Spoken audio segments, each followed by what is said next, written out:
Hello everyone, आप सभी का स्वागत है एकेटी रैंकर्स में। तो जैसे कि 7 तारीख से पेपर है, तो क्या स्ट्रैटेजी रखनी चाहिए कि एकेटी में जो लॉन्ग आंसर्स होते हैं, जो शॉर्ट आंसर होते हैं 2 मार्क्स के, कैसे लिखें कि नंबर अच्छे मिलें?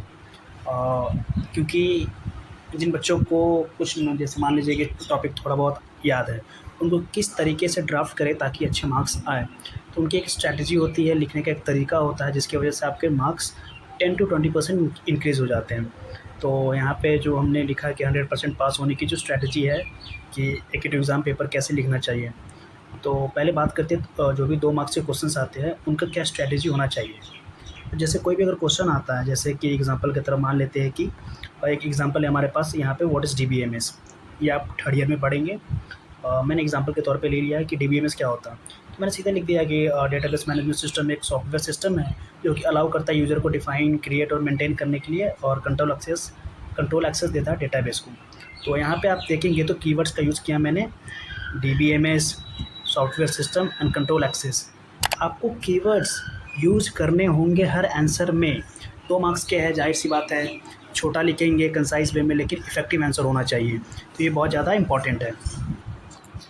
जैसे मान लो कि अगर उसमें डायग्राम है, कोई टॉपिक है जिसमें डायग्राम आ रहा है, तो आप ज़ाहिर-सी बात है एक डायग्राम बना देंगे, डायग्राम से ईज़िली समझा सकते हैं।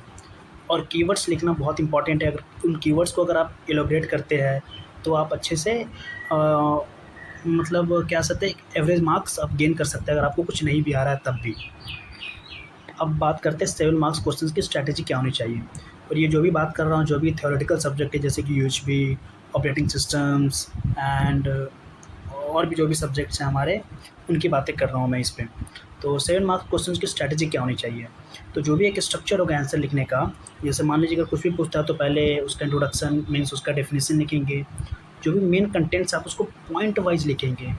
जो इम्पोर्टेंट चीज़ है यहाँ पे जो लिखना है वो पॉइंट वाइज़, हमें आंसरिंग पॉइंट वाइज़ में करना है। जैसे कि एग्ज़ाम्पल के तौर पे यहाँ पे देखते हैं, explain the advantages of DBMS. तो हमने डीबीएमएस को पहले डिफ़ाइन करूँगा, और उसको हो सकता है तो ट्रेडिशनल फाइल सिस्टम्स जो होते हैं उनके ऊपर बेनिफिट्स बताऊँगा पहले। और उसके बाद पॉइंट्स, जैसे पॉइंट्स लिखे कि हम यहाँ पे डेटा रिडंडेंसी कंट्रोल करता है, मतलब जो भी डेटा का रिपीटेशन होता है उसको कंट्रोल करता है। ये हेडिंग डालेंगे और इसको डिफ़ाइन कर देंगे। फिर डेटा इंटीग्रिटी, इसकी ये हेडिंग डालेंगे और इसको डिफ़ाइन कर देंगे। सबको 2-2 लाइन डिफ़ाइन करते हुए चले जाएँगे, हम अच्छे से कर लेंगे। अब जैसे मान लीजिए कि अब टाइप्स ऑफ ऑपरेटिंग सिस्टम पूछ दिया, टाइप्स ऑफ ऑपरेटिंग सिस्टम क्या होता है? तो हम लोग हेडिंग लिखेंगे, जो भी हमारा होता है ये मल्टी सिस्टम, मल्टी प्रोग्रामिंग, जो भी हमारे टाइप्स है, मैं भूल रहा हूँ, मुझे याद नहीं उतना है एक्चुअली। तो क्या करेंगे, उन सबको थोड़ा-थोड़ा डिफ़ाइन करते जाएँगे, अगर टाइप्स पूछ लिया तो।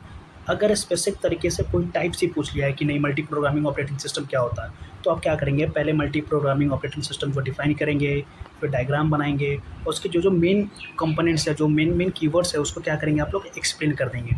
यही स्ट्रैटेजी रखनी है through out the answer writing. और आपको जैसे मान लीजिए कुछ नहीं आ रहा है, फिर भी आप क्या करेंगे, कुछ बना के लिख देंगे। आंसर जो लिखेंगे आप, वो 1 से 3 पेज तक ही लिखेंगे, इससे ज़्यादा नहीं जाएँगे। अगर कोई आंसर आपको ज़्यादा आ रहा है तो आप 4 पेज तक मैक्सिमम जा सकते हैं, जो बहुत नहीं आ रहा है तो आप मिनिमम 2 पेजेज़ तक जा सकते हैं। इससे क्या होगा कि जो भी आप 4 पेजेज़ में लिखेंगे, आपको ईज़िली 6 मार्क्स, क्योंकि 6 से ज़्यादा मार्क्स आपको थ्योरेटिकल सब्जेक्ट में मिलेंगे नहीं, ये तो कन्फर्म है, 7 मार्क्स नहीं मिलेंगे आपको, 6 टू 5 मार्क्स मिलेंगे। तो आपको एवरेज मार्क्स चाहिए, तो ये चीज़ें करनी पड़ेगी। अब पता है क्या करेंगे, जैसे उसके जो मेन कीवर्ड्स होते हैं, जैसे मेन जो हेडिंग्स होते हैं, आप उनको याद कर लीजिए। उनको याद कर लीजिए, उनका मतलब समझ लीजिए एंड उस टॉपिक से रिलेट करके उसको डिफ़ाइन कर दीजिए। ये होता है एक शॉर्ट वे पढ़ने का एग्ज़ाम से पहले, ताकि आप अच्छा स्कोर कर पाएँगे उसमें। तो ये स्ट्रैटेजी रखनी है। अ, अब क्या-क्या है कि जो-जो गलतियाँ, जो-जो हमारी गलतियाँ जो बैक लगवाती है ज़्यादातर, जैसे कि पैराग्राफ लिखना बिना हेडिंग के, हम लोग कोई हेडिंग नहीं दे रहे, हम लोग पैराग्राफ लिखते चले गए, तो उसपे एवरेज मार्किंग कर देता है 1-2, कुछ भी मार्क्स दे सकता है। हम लोग कीवर्ड्स को हाइलाइट नहीं करते, मतलब ब्लैक पेन से कीवर्ड्स नहीं लिखना। अ, बहुत लोग क्या करते हैं, जो एग्ज़ाम में जाते हैं पेंसिल से डायग्राम बनाते हैं, तो ये चीज़ें आपको अवॉइड करना है। पेंसिल से नहीं, पेन से ही बनाना। आप 2 पेन ले लेंगे, black and blue heading, black से डालेंगे, ब्लू से आंसर राइटिंग लिखेंगे, और ब्लू या ब्लैक से आप जिससे भी मन करे आप डायग्राम बना सकते हैं उससे।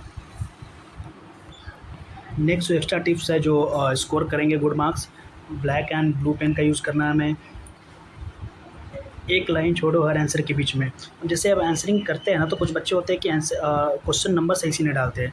जैसे मान लीजिए कि सेक्शन बी कर रहा हूँ और 2 का ए, तो हम लोग यहाँ पे लिख देंगे ऐसे आंसर 2 का ए, और इसको ऐसे हम लोग क्या करेंगे, अंडरलाइन या एक बॉक्स के अंदर डाल देंगे ब्लैक पेन से या स्केच से।